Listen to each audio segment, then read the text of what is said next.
welcome back to Tim Podcast bersama saya Lona Raditya. Seperti biasanya nih, di setiap episode Tim Podcast kita selalu mendatangkan tamu-tamu spesial untuk ngobrol mengenai berbagai hal yang berkaitan dengan TEAM maupun berkaitan dengan situasi dan update kondisi sehari-hari yang ada di Viv Group. Nah, penasaran siapakah kira-kira pembicara kita hari ini? Langsung saja, tamu spesial kita hari ini adalah Bapak Setiabudi Tarigan. Apa kabar, Pak? Puji Tuhan. Harus sehat ya, Pak ya.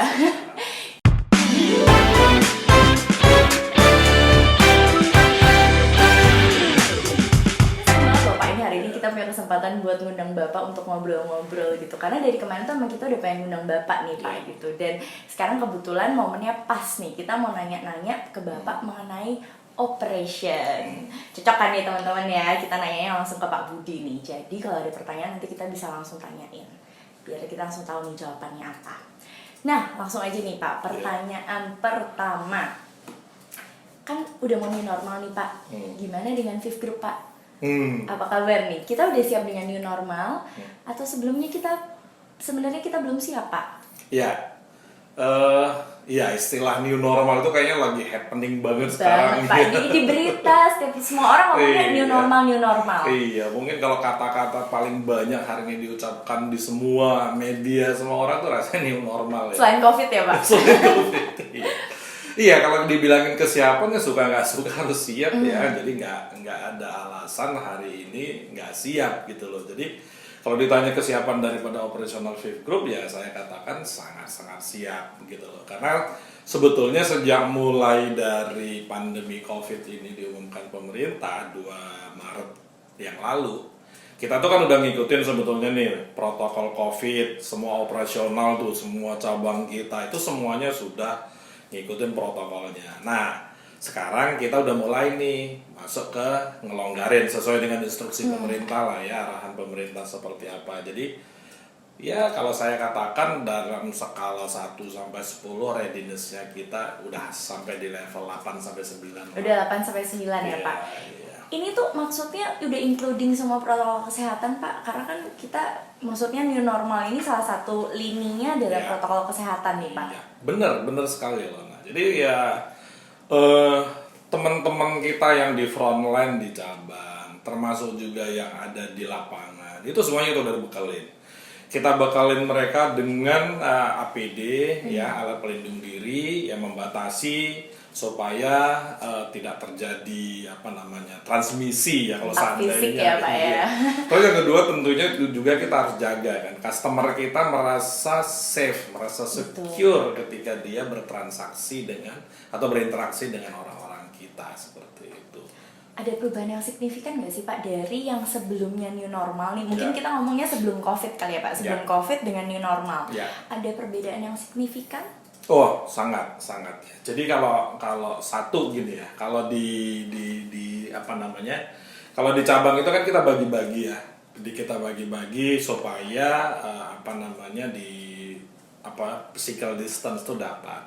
Jadi otomatis karyawan-karyawan yang ke kantor itu kita batasin ya. Teman-teman yang di lapangan kita bilang bahwa nggak perlu datang ke kantor, mereka mendapatkan penugasan itu langsung dari gadgetnya mereka.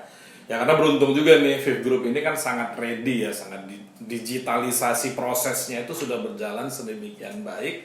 Jadi sebelum COVID ya Pak? Dari sebelum COVID, jadi sebetulnya kita tidak mempersiapkan ini untuk COVID sebetulnya, karena memang tuntutan daripada produktivitas juga dan customer satisfaction.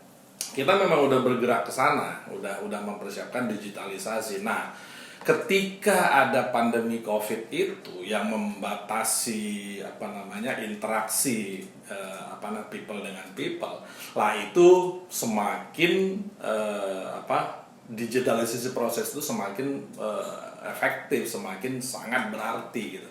Jadi karyawan lapangan kita itu nggak perlu lagi ke kantor loh. Nah, jadi mereka itu pagi begitu tinggal buka mereka gadgetnya mereka, kita sudah push di situ tas listnya mereka langsung melakukan ke customer dengan perlengkapan APD yang kita lengkapi, mereka reporting langsung juga di situ. Jadi supervisornya yang ada di kantor itu tahu bahwa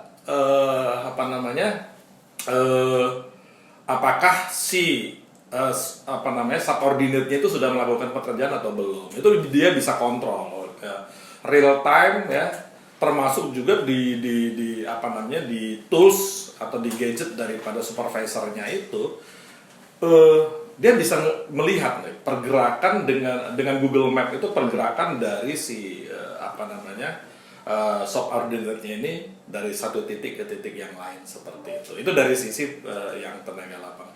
Dari sisi front-end juga kita lengkapi. Sekarang kalau di kasirnya kita tuh, di customer service kita kasih face shield seperti itu, bukan face shield sebetulnya ya. Pembatas meja ya Pembatas Pak, meja, jadi akrilik begitu. Jadi supaya ketika customer berhubungan itu nggak merasa aman lah ya, seperti Pak, ya. itu. Nah, perubahan-perubahan begitu terjadi. Tapi itu sudah disosialisasikan Pak. Maksudnya teman-teman kita yang ada di cabang, apakah mereka tuh aware bahwa kalian harus pakai masker terus ya, gitu. Ya, Apakah sudah. Jadi ya pemerintah juga kan aktif juga kan mensosialisasikan pola hidup sehat di masa new normal ini gitu ya.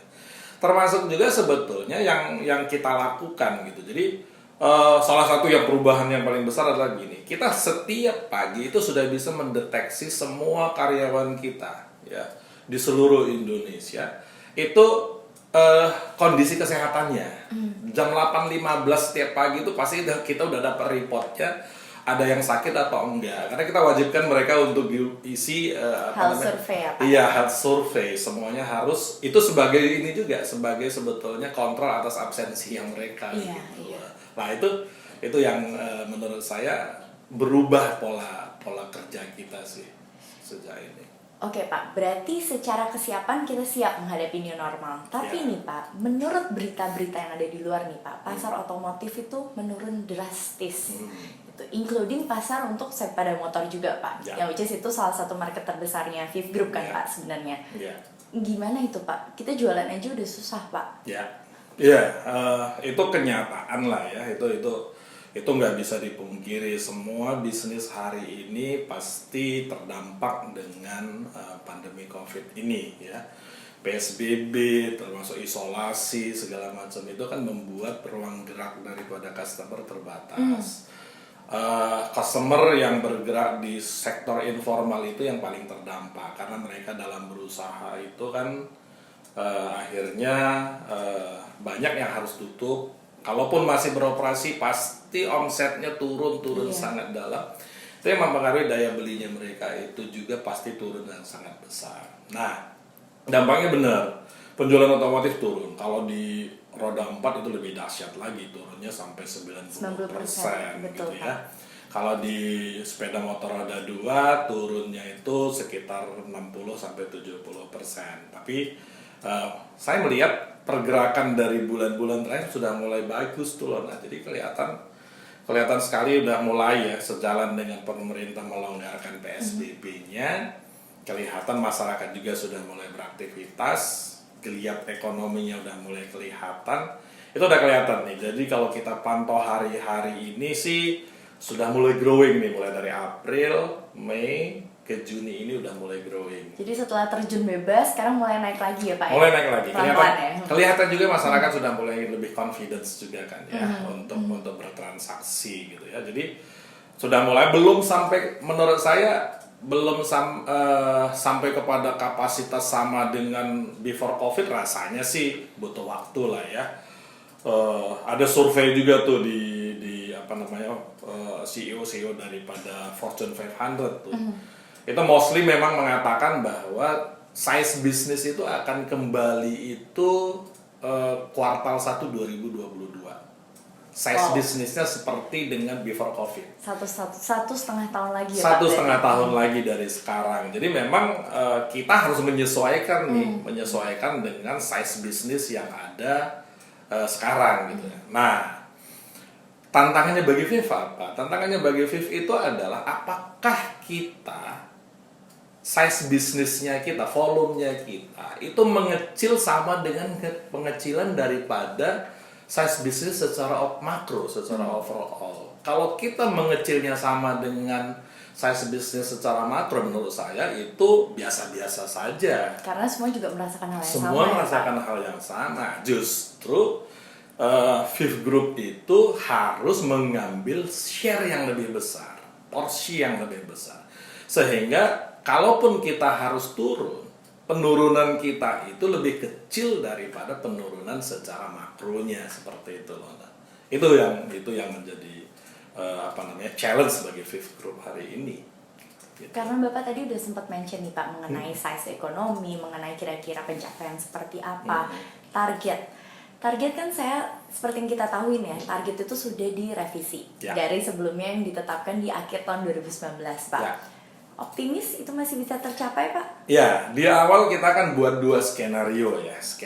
Jadi kan kalau kita tuh terbiasa udah buat outlook itu sendiri kan 1 tahunan.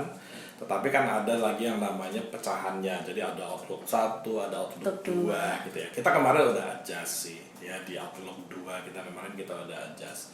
Kita pakai 2 pendekatan skenario. Skenario pertama adalah penurunan di 26%. Ya, terhadap amount financing yang baru. Penurunan kedua itu ada di 39% ya. Nah, kita memang kalau lihat daripada penurunan penurunan market memang rada mengagetkan sih ya. Karena tadi begitu kita bicara di otomotif ya, roda 4 itu bisa turun sampai 90%. Rasanya itu surprising sebetulnya, mengejutkan. Rasanya semua pelaku bisnis kaget juga, kok bisa dampaknya sebesar ini gitu ya. Termasuk tadi di otomotif pun sebetulnya di awalnya kita nggak sangka juga penurunannya sampai tadi seperti yang saya sampaikan sebesar itu gitu ya. Tapi balik lagi kalau saya perhatikan bahwa outlook yang sudah kita set up di awal ini relatif lebih bagus aktualnya Nona. Relatif lebih bagus. Jadi tidak seburuk yang kita bayangkan ya Pak ya. Jadi meskipun dari sisi tadi penjualan daripada otomotifnya turunnya cukup dalam, tapi terhadap Fifth Group-nya itu dampaknya tidak sebesar yang kita bayangkan di awal. Jadi mungkin ya kita akan mendekati ke outlook 1 yang akan realisasinya seperti itu. Tidak yang paling ideal tapi it's good enough, mungkin itu ya Pak kesimpulannya. Betul sekali. Betul. Tidak ideal tentunya ya kalau hari ini ada bisnis yang tidak terdampak ya, kecuali memang yang bisnisnya itu justru seperti ya alat medis gitu ya. Memang itu bisnisnya pada hari ini gitu ya. Tapi kalau ada bisnis yang tidak terdampak rasanya aneh juga gitu ya. Tapi itu tadi bagaimana setiap perusahaan itu meminimalisasi dampak di perusahaan dia seperti itu. Sehingga sehingga dampaknya tuh tidak terasa semakin panjang kali ya Pak. Mungkin itu tujuannya ya Pak. Karena kalau sekarang sih harusnya semua pasti merasakan gitu kan. Tapi mau sampai kapan itu pertanyaannya ya Pak. Betul sekali. Oke, berarti dari manajemen sudah cukup optimis ya Pak. Pasti ini kira-kira bisa lah. It's not that bad gitu. It's still good gitu. Nah, tapi kira-kira di lapangan seperti apa Pak? Apakah rekan-rekan kita yang ada di lapangan juga optimis? Atau justru sebaliknya mereka berpikir manajemen ini kok tega banget ya? Udah lagi susah kayak gini, mereka juga di satu sisi mungkin kepikiran takut kena virus, for example gitu. Tapi di satu sisi juga masih harus berpikir gimana saya tetap bisa produktif atau gimana saya tetap bisa mencapai target. Gimana Pak? Iya, Lona, saya orang yang paling bertanggung jawab untuk memastikan teman-teman di cabang itu melakukan operasional dengan baik ya. Dan surprisingly gini, kita punya yang namanya TEAM, values TEAM ya. Selama ini TEAM itu selalu menjadi bagian daripada rutinitas aktivitas kita. Jadi kita dalam seremoni kita bicara mengenai TEAM. Kita ucapkan, kita nyanyikan, kan gitu kan ya. Kita buat dalam bentuk games. Sampai gitu. Ada podcastnya juga. Ya, sampai ada podcastnya juga ya seperti itu. Ya, Tapi menurut saya belum teruji selama ini sebelumnya gitu ya. Karena tadi kan orang kalau dalam suasana katakanlah dalam sebuah rumah tangga gitu, semuanya kalau lagi happy, semuanya normal, semuanya apa gitu ya. Itu kan pasti suasananya juga ya suasana yang bahagia gitu ya. Justru ketika krisis pandemi COVID ini menurut saya values ya TEAM itu teruji. Nah, ukurannya seperti apa? Kalau saya katakan bahwa pada saat pertama kali pemerintah mengumumkan pandemi COVID ini di 2 Maret 2020, itu kan kita bergerak cepat, ya. Manajemen segera menyusun strategi yang baru. Kan harus ada adjustment kan ya. Memang setiap akhir tahun kita membuat yang namanya planning, kita tentukan arahan bisnis untuk tahun 2020. Tapi karena ada situasi yang membasah, maka kita harus fine tune lagi nih. Kita lihat nih. Nah, segera ketika itu manajemen memutuskan strategi-strategi baru, yaitu strategi di new acquisition, strategi di collection, ya termasuk protokol-protokol yang harus dijalankan selama pandemi COVID ini gitu. Yang menyenangkan bagi saya adalah tadi teman-teman kita yang ada di lini operasional, di front line, di back office yang ada di operasional, itu cepat sekali memahami arahan strategi itu dan implementasinya. Jadi kelihatan sekali bahwa values TEM itu benar-benar sudah terinternalisasi di setiap individu karyawan kita, sehingga ketika kita minta berubah loh, situasinya nggak mudah loh, kita harus begini itu cepat menyesuaikan. Adaptasinya cepat ya Pak? Adaptasinya cepat. Itu menurut saya salah satu ukuran daripada keberhasilan values. Karena di dalam values kita itu kan ada bagian di mana menyatakan bahwa kita itu harus adaptif terhadap perubahan kan gitu kan ya. Nah, ada sih pastilah ya yang namanya kondisinya nggak menyenangkan, pasti ada yang mengeluh, ada pasti gitu. Tapi itu minor. Sebagian besar kalau saya melihat bahwa mereka itu sangat-sangat mengerti situasi, mengerti beratnya tantangan bisnis ini, dan kita harus survive. Kita harus keluar dari krisis ini gitu loh. Kita nggak bisa merenungi, wah kok begini ya pasti mati gitu loh. Seperti militan itu. Kali ya Pak ya mungkin yeah. Sifat yang ada itu ya Pak ya. Sifat militan dan juga tadi sifat militan dan sadar harus berubah seperti itu. Nah itu yang saya katakan bahwa teman-teman kita ini sangat siap untuk menyesuaikan itu. Tadi yang tadi Lona bilang bahwa kok kesannya maksa sih atau apa? Manajemen tega banget ya gitu. Ini mungkin saya menyuarakan juga loh Pak. Mungkin ada yang bisa berpikir seperti itu juga gitu loh. Kok teganya lagi susah-susah gini kok masih dipaksa gitu. Iya, itu pastilah ya, pasti. Makanya ketika akhir April itu ya, closing April, saya sampaikan pesan ke teman-teman di cabang gitu ya, di operasional. Saya katakan bahwa kita masih bersyukur ada di sebuah organisasi perusahaan yang cukup mampu menghadapi krisis ini gitu loh. Cukup mampu menghadapi krisis ini. Dan yang kedua, perusahaan yang dalam tanda petik itu tidak mengorbankan karyawannya. Dari sisi apa? Dari sisi mungkin ya dirumahkan, di PHK, termasuk kepada pemotongan kompensasi gitu loh. Nah itu dihindar, kita di manajemen itu sangat menjaga itu gitu loh. Last option ya Pak ya. Last option ya. Sehingga yang kita lakukan apa?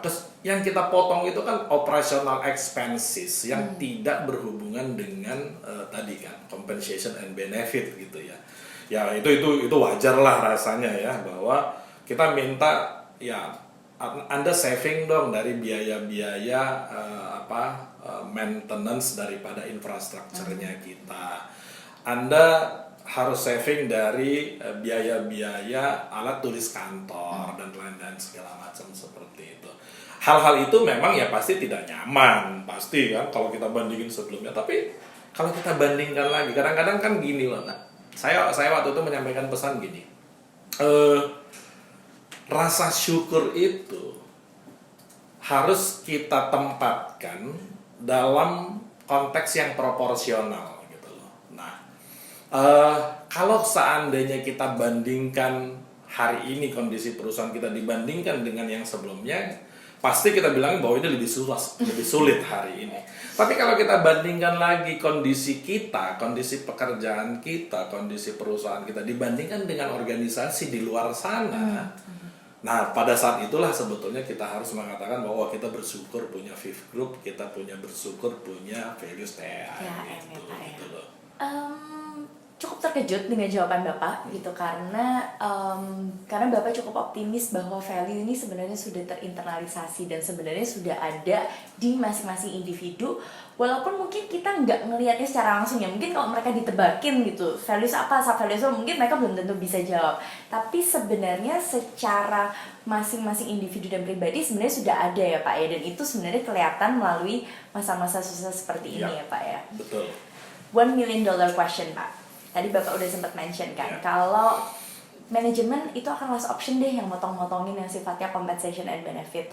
Bonus akhir tahun, apa kabar nih Pak? Ini titipan pertanyaan loh Pak, ini pasti banyak yang udah nungguin nih. Bonus akhir tahun apa kabar nih Pak? Karena kan pencapaian pasti tidak ideal seperti yang tadi Bapak sampaikan. Kira-kira seperti apa nih Pak? Biar nggak pada ngarep juga maksudnya Pak, atau biar nggak PHP lah. Iya. Kita nggak bisa menjanjikan langit selalu cerah. Ada di teks selanjutnya itu ya. Besok masih bisa mendung ya Pak ya. Belum tentu ya. Iya, kita nggak bisa menjanjikan bahwa langit pasti cerah atau apa segala macam. Kita nggak bisa menjanjikan juga bonus pasti sama dengan yang lalu gitu loh. Tapi yang perlu dipegang adalah seperti yang saya sampaikan tadi, komitmen daripada BUD itu adalah bahwa sedapat mungkin tingkat kesejahteraan karyawan kita itu menjadi priority nomor 1, gitu loh. Makanya tadi kalau bicara mengenai apakah ada bonus, ya kita berdoa itu akan tetap ada. Tapi kalau bicara apakah besarannya sama, ya kita gini, balik lagi kan gini, bonus itu kan sangat tergantung daripada performance bisnis, gitu ya. Kita nggak minta performance bisnis kembali ke seperti yang sebelumnya. Itu kan juga mustahil lah ya. Kita udah canangkan bahwa tahun ini kita punya profit 3 triliun gitu ya.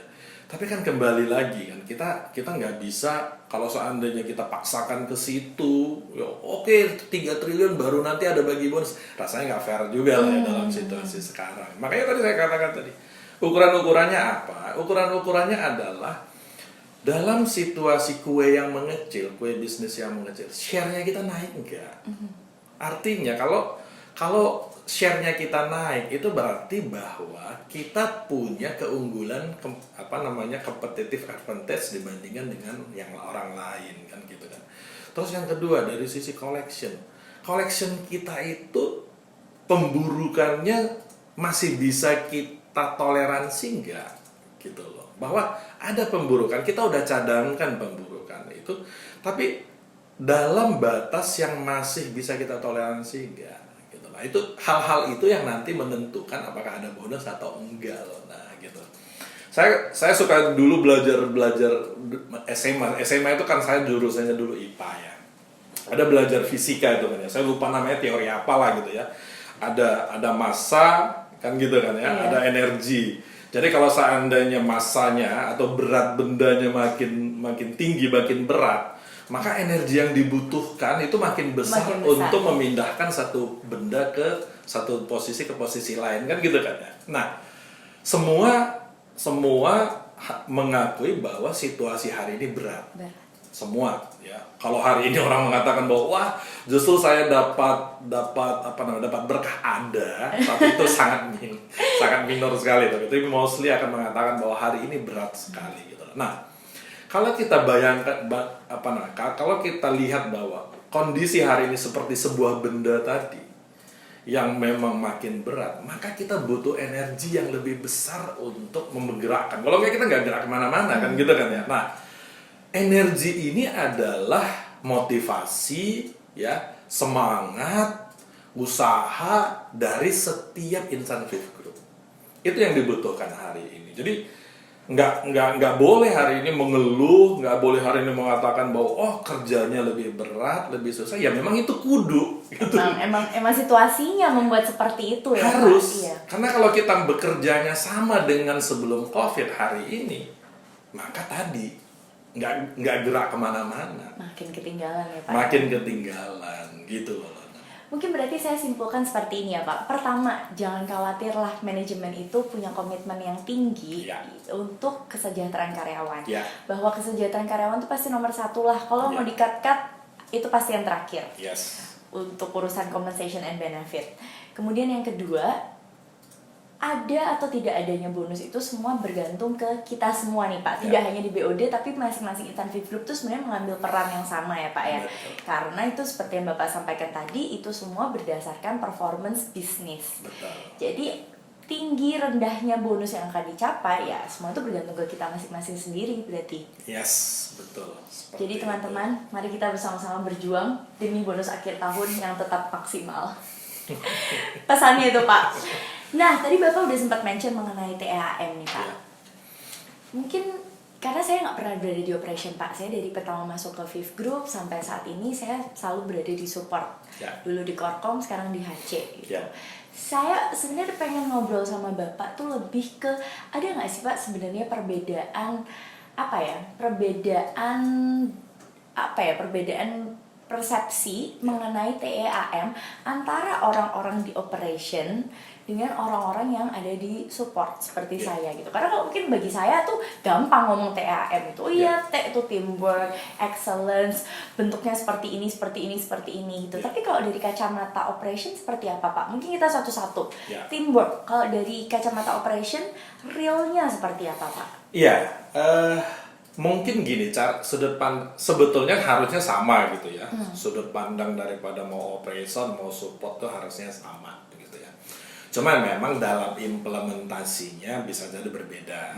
Nah, kalau di operasional, karena karena antar proses itu interconnecting ya, sedemikian erat. Terus yang kedua juga dia harus kontak dengan langsung terhadap customer kita ya. Customer itu ada end user kita, ada juga supplier kita kan ya, mitra bisnis kita seperti dealer segala macam seperti itu. Itu memang lebih kelihatan dampaknya dilakukan atau tidak dilakukan. Kalau kita bicara teamwork contohnya. Teamwork itu kalau di operasional itu kan kayak ban berjalan. Ya, kayak ban berjalan. Kalau katakanlah dari fungsi kredit gitu ya, acquisition process ya. Acquisition process itu banyak sub prosesnya. Di dalam kredit sendiri itu ada satu sistem proses, ada sub proses. Mandek di salah satu, nah itu nggak gerak. Mandek semua ya Pak? Mandek semua. Iya. Ya gitu loh. Belum kita bicara pindah lagi ke next prosesnya ada di collection gitu loh. Nah di collection sendiri ada sub proses lagi. Mandek salah satu. Contohnya tadi saya bilang gini. Kalau seandainya pagi hari si supervisor itu enggak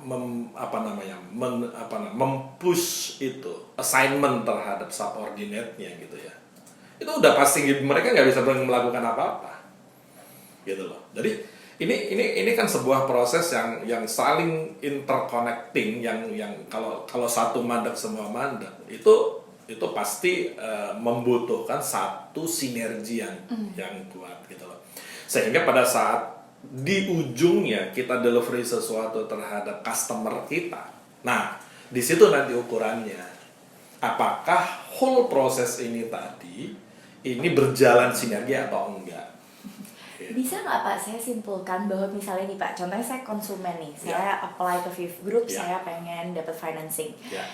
Ketika itu di-approve, berarti itu sebenarnya sudah salah satu bukti contoh nyata teamwork yang ada di cabang. Karena kalau nggak, aplikasi saya nggak mungkin ke-approve kan Pak, karena seperti Bapak sampaikan tadi, satu proses mandek semuanya. Kalau approve saja ukurannya sih nanti bisa misleading juga, karena gini, ya pasti dia approve karena gini kan. yang paling dirasakan customer itu kan SLA-nya. Kecepatannya Pak. Iya, service levelnya seberapa gitu. Kalau seandainya gini, saya suka ngecek nih loh, apakah orang-orang kita itu sama saja dengan kompetitor-kompetitor kita.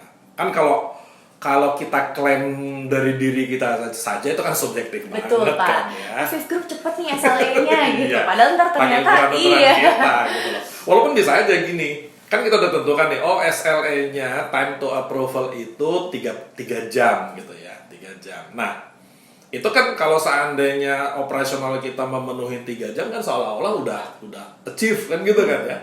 Tapi kan kita harus cek lagi dong, end user itu, voice of end usernya itu seperti apa. Dia butuh 3 jam itu bagi dia cepet kah? Betul Pak. Lambat kah? Atau apa gitu kan ya. Kompetitif nggak tuh 3 jam kompetitif tuh nggak? ya. Kompetitor kita mau delivery-nya berapa lama? Kita kan contohnya gitu. Jadi saya sudah ngecek juga nih, ngecek ke mitra bisnis kita gitu ya. Menurut mereka, pertanyaan saya gini, ada nggak sih yang berbeda antara karyawan Fifth dengan karyawan kompetitor dalam mendeliver sesuatu kepada Bapak gitu. Nah, itu yang membuat saya sih kalau ke cabang itu saya nggak mau puji-puji, karena kalau biasa gede kepala gitu kan, nanti merasa doa gitu.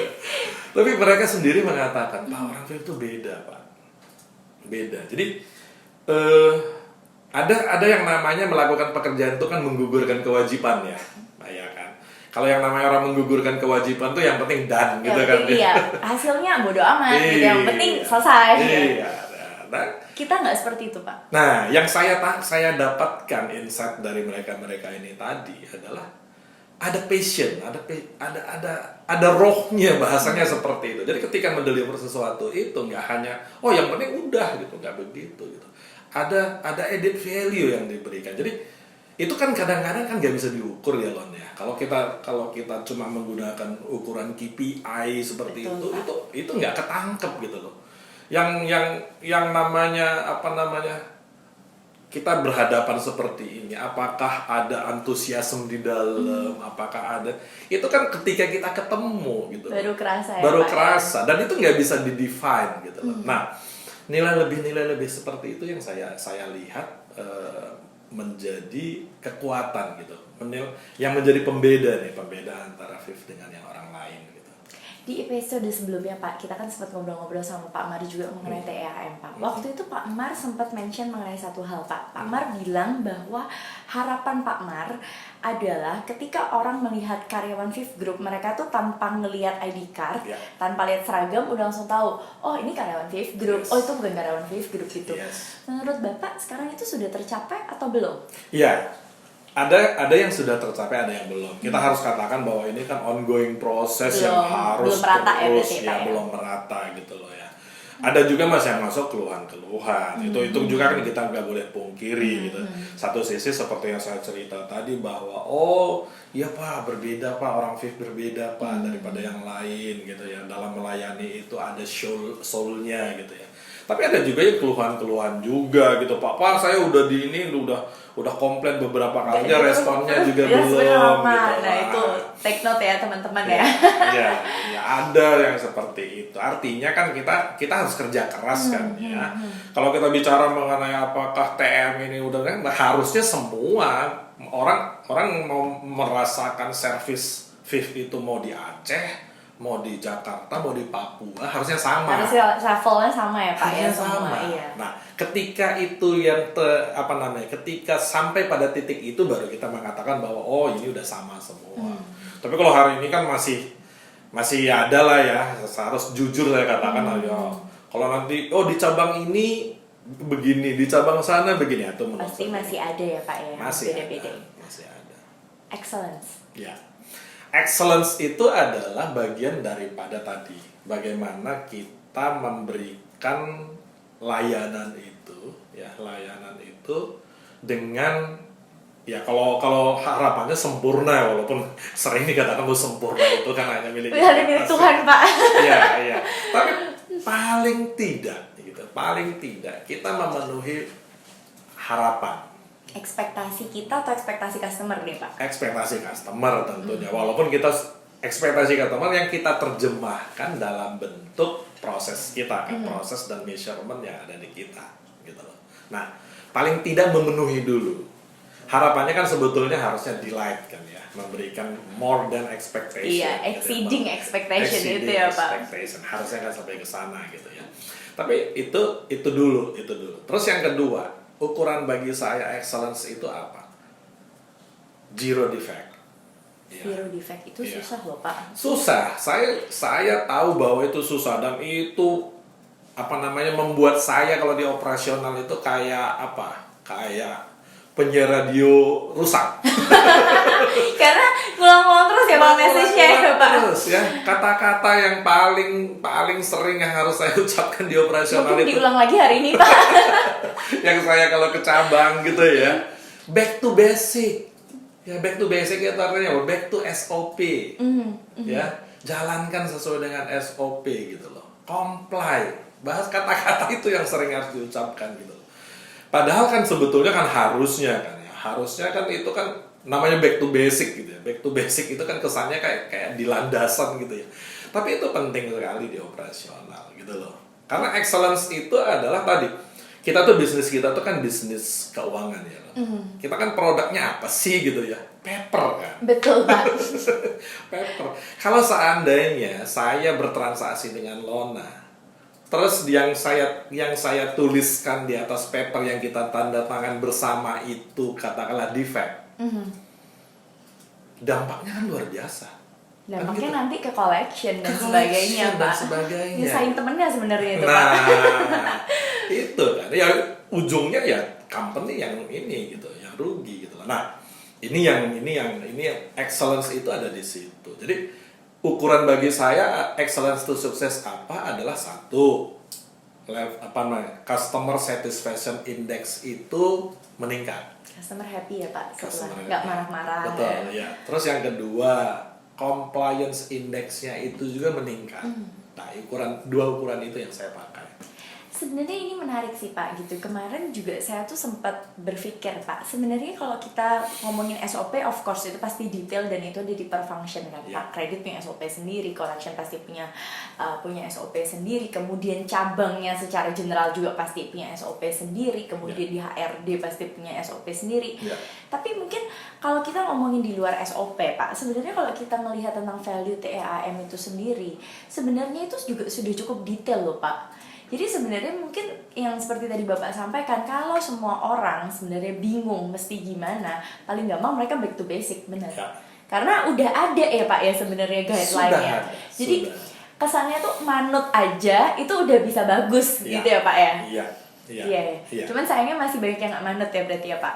Ya namanya kadang-kadang ya manusia kan ya, apalagi kan karyawan VIP itu kan banyak ya.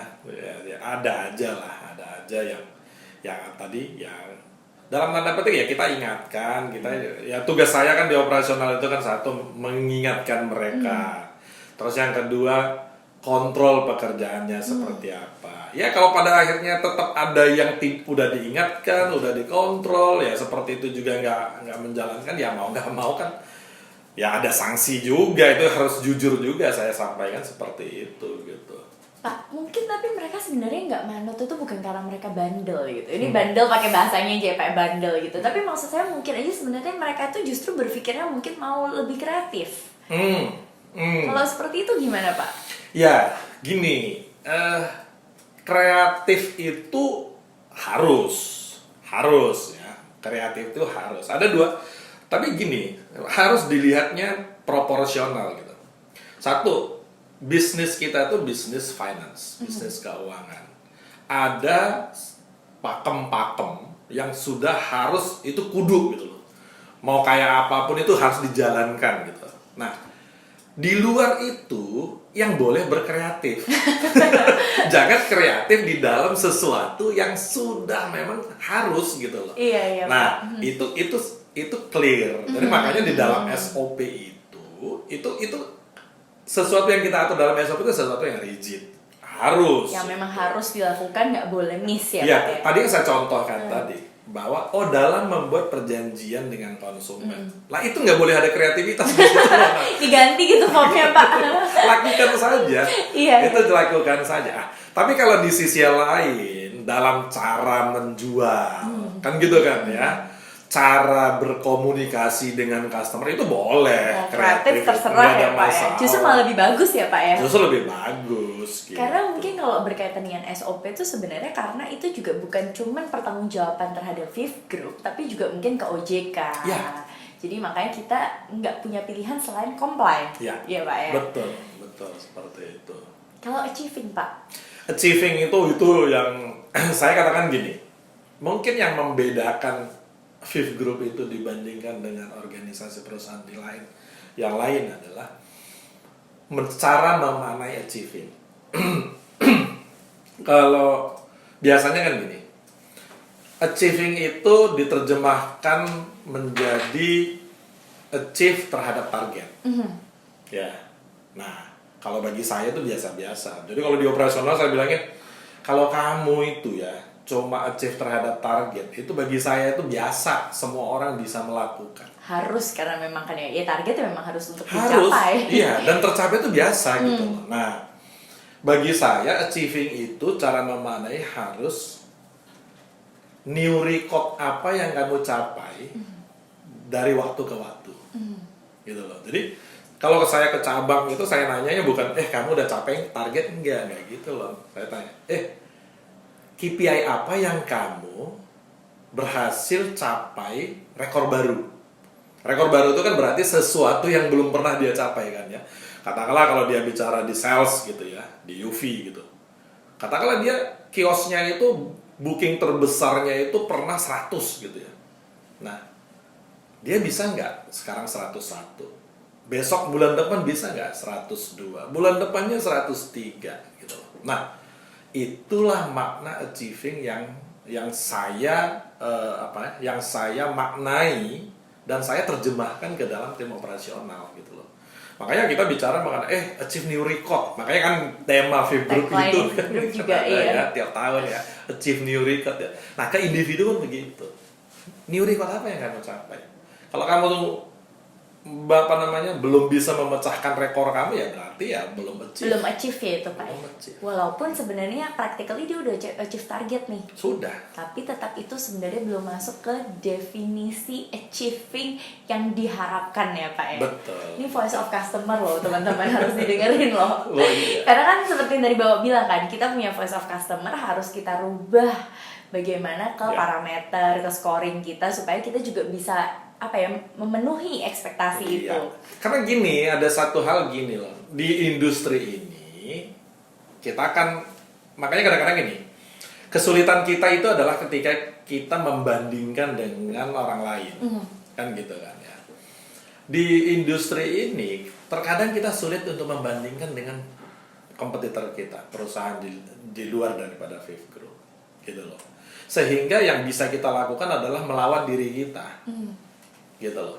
Apa yang sudah pernah kita achieve dan berhasil kita capai lebih dari itu, disitulah sebetulnya ukuran keberhasilan kita gitu loh. Tapi ya Pak, mungkin nggak akan ada sebagian orang yang berpikir gini, manajemen ini kok nggak pernah puas sih, udah dikasih bagus tetap aja tahun depan minta lebih, padahal kita mungkin aja menurut mereka kami sudah maksimal sebenarnya gitu. Iya, gini loh, kalau Lona hari ini gajinya 100 ya, terus tahun depan saya kasih juga 100, kira-kira happy nggak? Pasti enggak.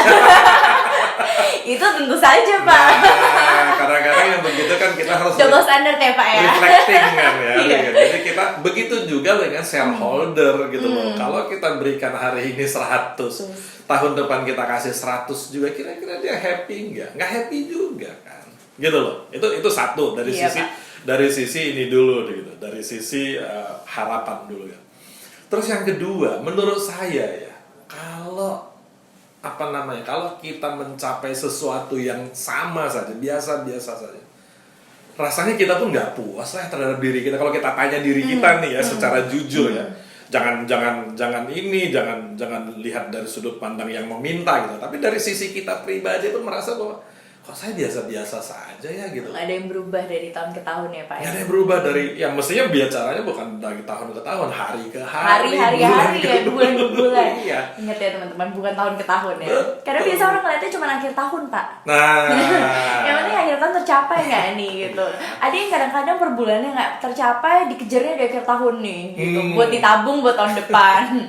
Makanya kalau di operasional itu, kalau tahun itu udah jauh banget, bulan pun jauh banget. Harusnya per hari ya Pak ya. Minggu aja tuh. Sekarang itu loh, hari pun itu dibagi lagi loh, dibagi ngelihatnya. Makanya saya tuntut tuh kepala wilayah terhadap kepala cabang dan marketing manager terhadap section headnya, marketing officernya, marketing officer juga terhadap sales force-nya. Itu ngelihatnya nggak lagi bicara, oh hari kemarin berapa dibanding hari ini, itu juga telat loh. Udah per hour ya Pak Per ya. hour. Kemarin ya, sampai dengan jam sekian, kamu udah sampai sekian, kok hari ini kok belum? Kenapa? Apa kendalanya gitu loh. Sampai harus seperti itulah cara mengontrolnya gitu loh. Mungkin nggak sih Pak, karena tuntutan untuk mencapai target yang apa ya, kayak mereka di-push untuk harus being better day by day gitu, harus lebih bagus dari hari-hari sebelumnya, bahkan dari jam sebelumnya. Mungkin nggak mereka jadi melakukan hal-hal yang tidak seharusnya mereka lakukan, memanfaatkan berbagai cara gitu Pak? Ada, harus saya akuin itu ada. Jadi. Dan bagaimana manajemen melihat itu Pak? Iya, makanya tadi yang saya katakan tadi kan, itu kan kembali lagi kan ke satu hal yang saya katakan gini, selalu di tim operasional itu ada dua hal yang tidak boleh didelegasikan. Satu planning, ya, yang kedua tuh controlling. Dua hal itu yang tidak boleh didelegasikan, ya. Jadi setiap level kan, yang level bawah ada supervisornya, ada supervisornya lagi, itu untuk itulah dibuat hierarki organisasi yang begitu kan ya. Nah, saya katakan tugas daripada setiap supervisor itu adalah controlling terhadap subordinate-nya. Kalau dia melakukan kontrol itu secara konsisten, itu ketangkep yang begitu. Harusnya kan kelihatan ya. Yang cheating, yang tadi manipulatif, yang ini, itu pasti kelihatan. Itu kan sama kayak kita kalau di rumah sakit itu ya, kalau di TNC gitu kan ada grafiknya kan ya. Nah, atau kalau kita tes inilah, tes jantung gitu ya. Iya. Kan ada grafiknya tuh. Yang ditangkap itu apa sebetulnya? Unconsistently. Betul. Ya kan? Ketika dia ada grafik yang wah, tiba-tiba naik terlalu atau terlalu turun ini, itu pasti ada sesuatu yang nggak normal di situ. Nah, itulah yang saya katakan tadi, esensi daripada controlling gitu. Jadi ada yang cheating, ada, cuma kok di FIF itu ya, kalau mau cheating itu di operasional khususnya ya, nggak ada yang namanya orang cheating itu berkelanjutan nggak tahu gitu loh. Karena ya yang seperti Bapak bilang ya, udah dibuat sistemnya, controllingnya supervisor ada supervisornya lagi, supervisor ada lagi. Jadi seharusnya apabila controlling dilakukan, pasti ketahuan. Iya, betul. Moving forward Pak. Moving forward itu sangat beruntung kita di FIF Group ini. Ya, saya katakan bahwa kita semuanya mengatakan bahwa bisnis masa depan itu adalah digitalisasi. Semua begitu ya, dan kita sepakat dengan itu.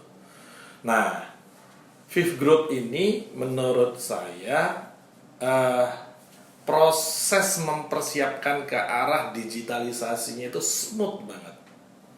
Kita sudah antisipasi itu sejak awal ya. Jadi 2000. Jadi saya pertama masuk tuh kayaknya udah waktu itu udah mulai Pak, sudah mulai digitalisasi. Launching DAF gitu. Iya. Ada satu belief saya adalah bahwa gini, bisnis meskipun katakan bisnis masa depan itu full digital gitu. Tapi saya nggak percaya bahwa bisnis itu full digital, artinya online to online, pure online to online. Saya percaya bahwa bisnis masa depan yang eksis itu adalah bisnis yang bisa mengkombinasikan antara offline dengan online. Jadi offline online atau online offline, dua hal itu. dan Viv itu punya dua-duanya hari ini. Ya. Kita punya offline yang menjadi competitive advantage kita hari ini. Kita punya network yang luas, kita punya people yang kompeten. Ya. Itu menurut saya menjadi modal besar kita. Nah, sekarang untuk meningkatkan produktivitas, untuk menjawab kebutuhan customer, kecepatan layanan, kita masukin yang namanya digitalisasi proses di dalamnya. Sehingga kita hari ini dengan segmen customer tertentu, kita berani untuk menjanjikan bahwa approval itu tidak lebih daripada 15 detik. Ya. Nah, ini bagian daripada sebetulnya peran daripada digitalisasi proses itu sendiri. Terus bagaimana customer juga untuk mau apply gitu ya, mau apply aplikasi baru untuk kredit baru, dia nggak harus datang, nggak harus ini, kita punya layanan yang cukup banyak yang kita sediakan gitu ya, untuk mereka bisa bertransaksi secara digital gitu loh. Nah, nanti prosesnya tetap ada, proses offline-nya ada nanti di belakangnya yang mengikuti itu gitu. Nah, yang paling ada satu bukti yang paling efektif menurut saya bagaimana menjelaskan moving forward-nya kita itu dalam kondisi pandemi ini. Kita melakukan yang namanya restrukturisasi customer. Pemerintah meminta kita untuk membatasi kontak dengan customer, ya kan, ada PSBB, ada apa segala macam. Nah, kita bisa memproses loh dalam 1 bulan itu 500 aplikasi yang masuk itu lebih dari 700. Tapi yang waktu itu kita setujui adalah di bulan April itu 532.000 permohonan restrukturisasi customer. Dan itu luar biasa sekali. Padahal setiap bulan aja kalau booking baru kita cuma proses 350.000 kan.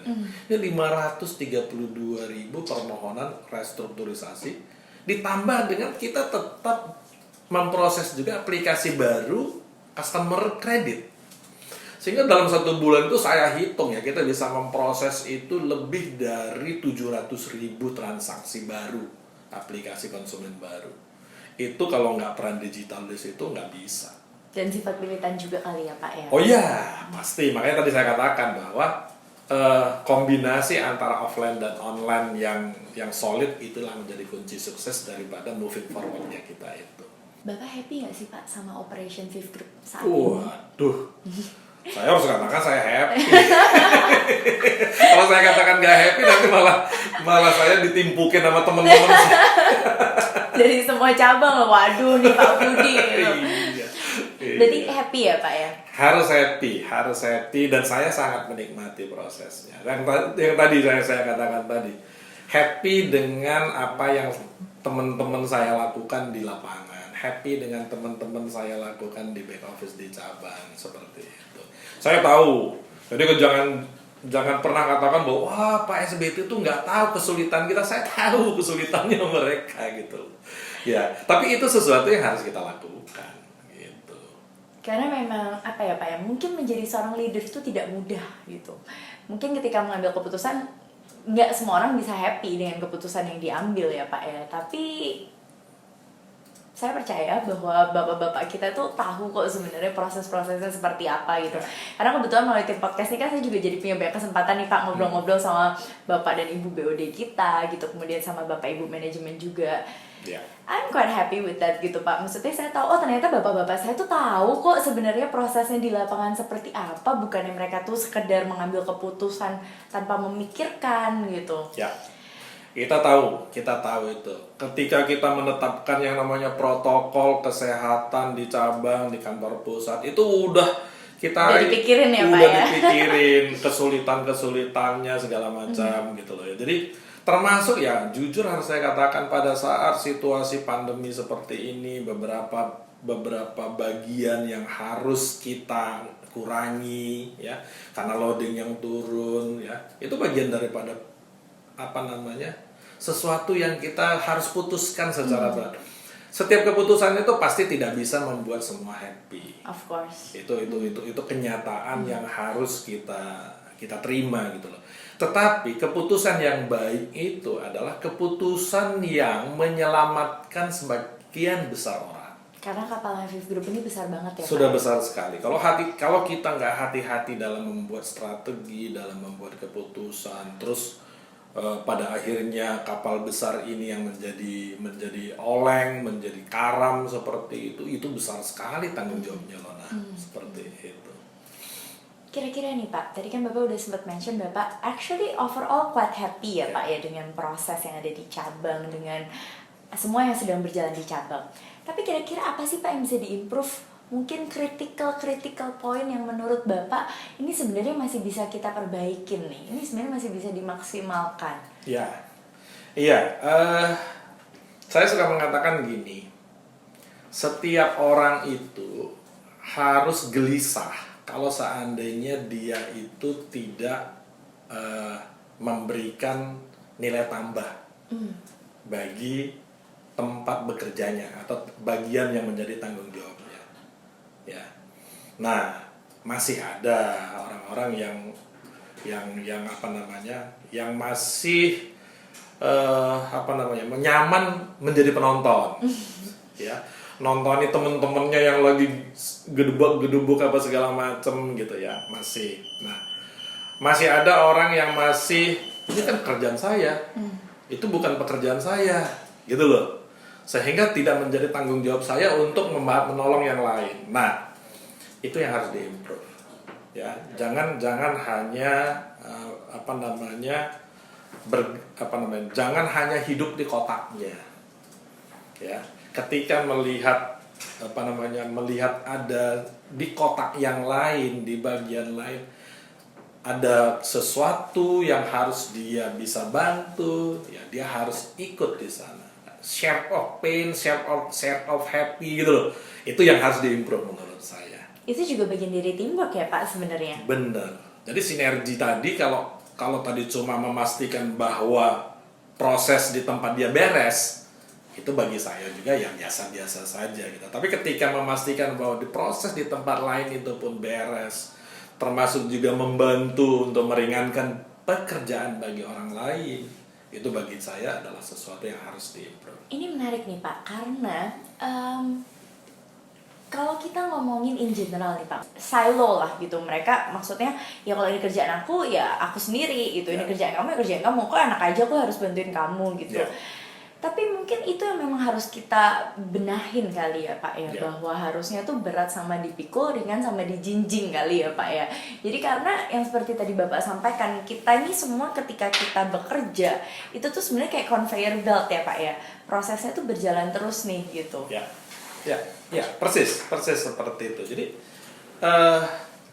kalau kita udah bicara sinergi yang advance lah ya, bukan sinergi dalam artian tadi ya, dalam di kotak kita masing-masing.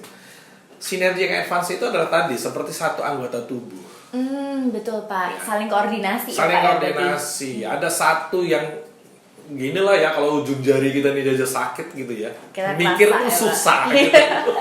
Mikir tuh susah. Pak. Nah, itu kan sebetulnya kan menjadi satu kesatuan. Kalau kita bandingkan, bayangin lah kalau saya balikin tadi ke pertanyaan Lona, masalah bonus, masalah masalah benefit yang lain seperti itu.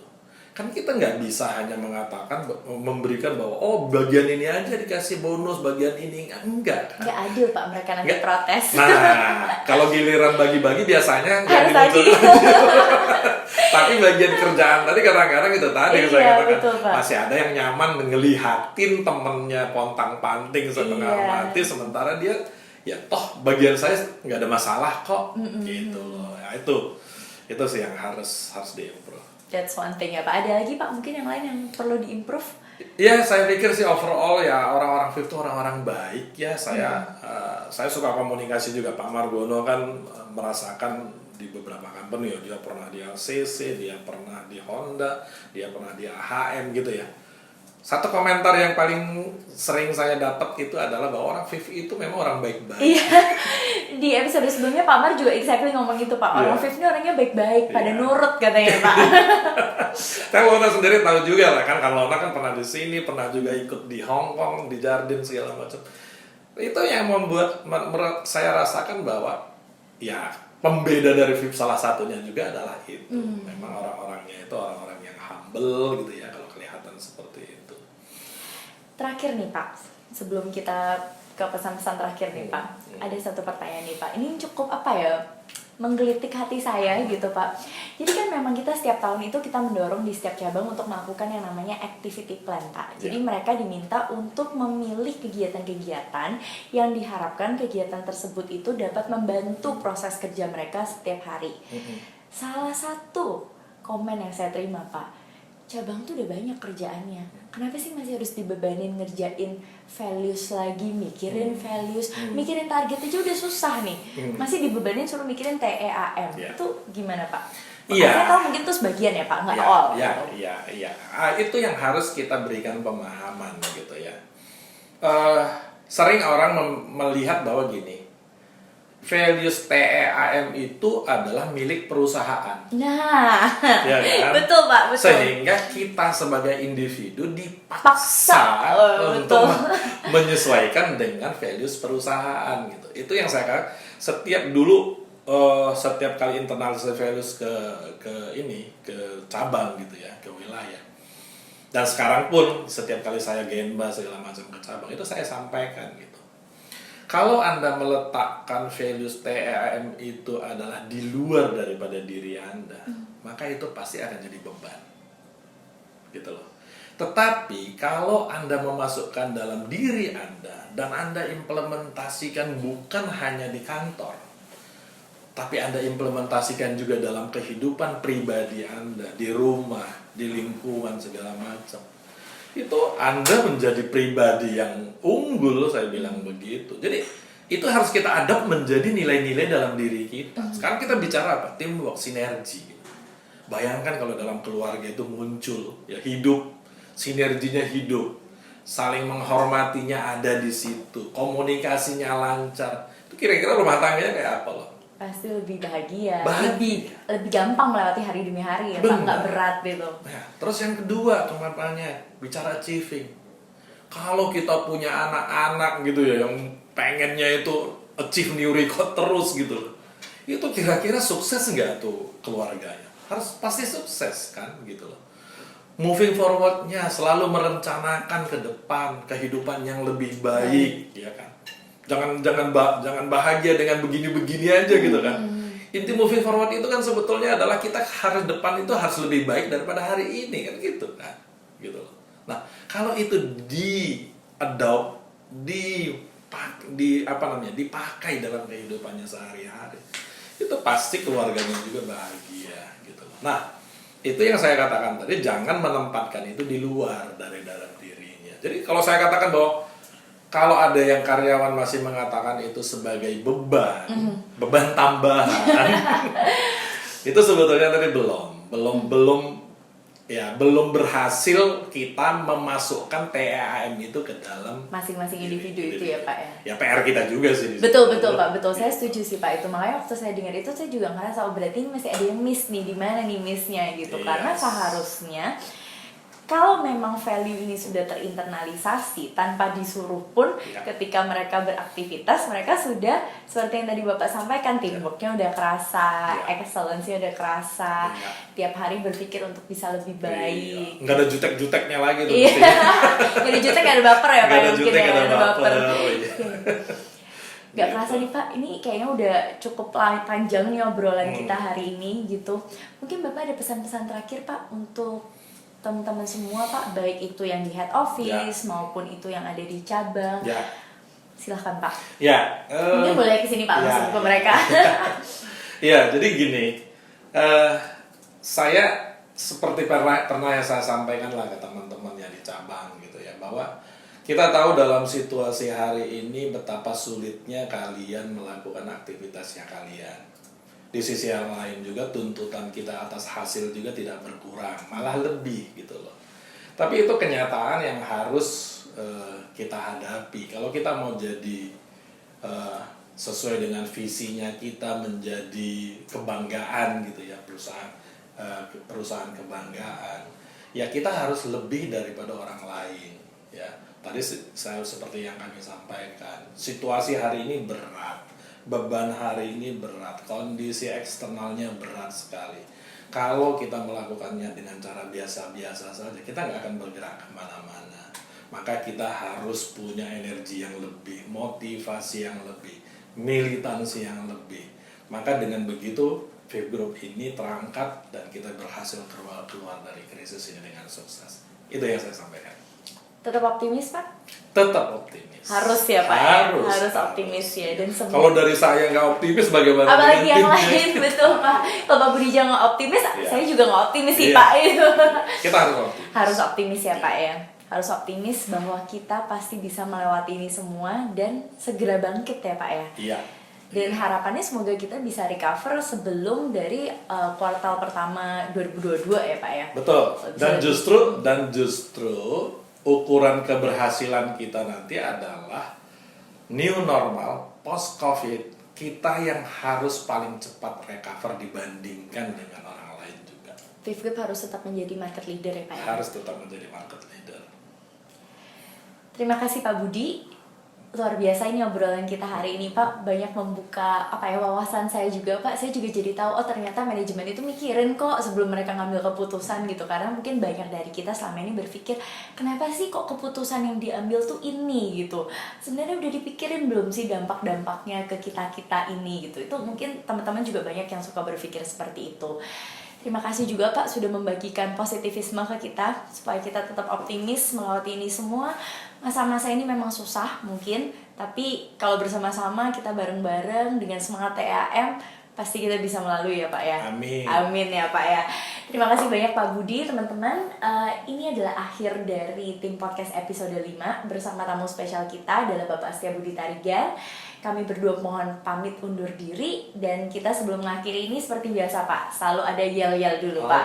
Pak Budi boleh sebelah sini Pak. Kita yel bareng ya Pak ya. Faith Group luar biasa. Tim. Yes. Saya Lana Raditya dan Bapak Setia Budi Tarigan, kami berdua pamit dan mohon undur diri. Dadah.